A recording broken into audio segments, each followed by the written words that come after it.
pelvic anatomy. I love anatomy. It's so important. It's probably why I became a surgeon.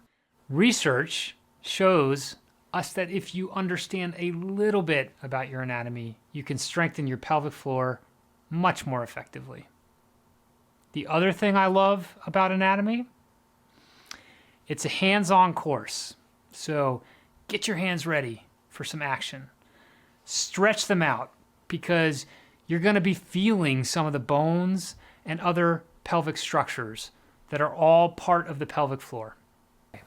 On to number 2, the real star of the show, your pelvic muscles. These muscles form the floor of the box and they support all the organs inside the box of the pelvis. Your pelvic muscles are stacked into 2 major layers. It's really not important to understand each of the individual muscles that are part of these layers. What is important is that we understand where these muscles lie. And to understand that, it's easy to think of the muscles as organized into 2 groups, or 2 triangles. The muscles of the front half of the box together, they're called the urogenital triangle. The muscles of the back half of the box together are called the anal triangle. Now, some muscles that you are going to squeeze are only in the front, some are only in the back. You'll feel the front muscles typically around areas such as the penis or vagina.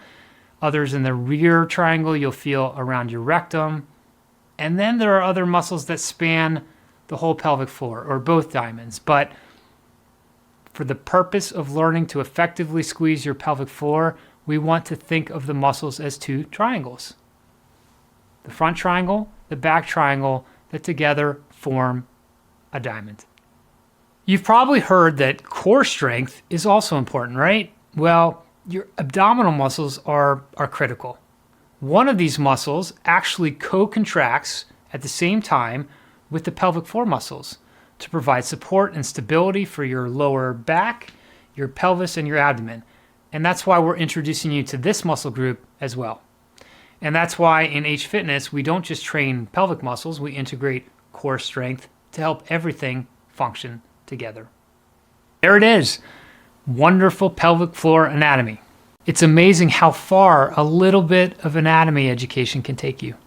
You know, I can't tell you how much I love it when I'm talking to somebody and they say, Dr. Rapp, I'm not sure I'm feeling the squeezes in the correct place. And I ask, where are you feeling the squeezes? And they say, below my pubic symphysis, as an example. It almost brings a tear to my eye when somebody is able to describe things anatomically like that. It's so much better than when somebody says, I don't know, I'm feeling them down there. So you don't have to be an anatomy expert, but a very basic understanding will go a long way.